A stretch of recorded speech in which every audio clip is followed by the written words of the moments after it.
सबसे इंपॉर्टेंट है, always keep your performance and contribution rolling higher and higher. तो ये सारे लोगों के लिए बता रहा हूं जो बिजनेस में आना चाहते हैं, आगे जाके अपना खुद का बिजनेस शुरू करना चाहते हैं, उनके लिए एक बहुत ही पावरफुल सेंटेंस है।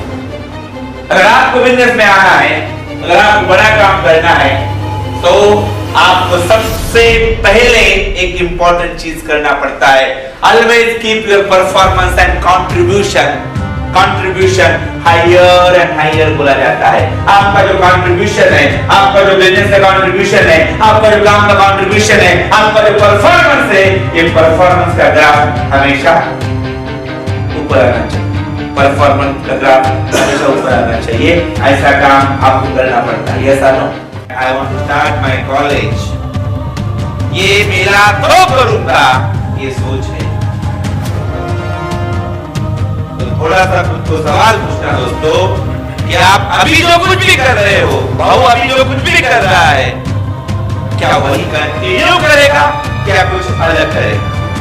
अगर आपका जवाब है कुछ अलग करेगा, आपका जवाब है तब मैं सोचूंगा कि बिजनेस का ग्रोथ डालूंगा, इसका मतलब ये होता है कि अभी आप जो कुछ भी कर रहे हो उसमें उतना पैशन नहीं है जो पैशन होना चाहिए।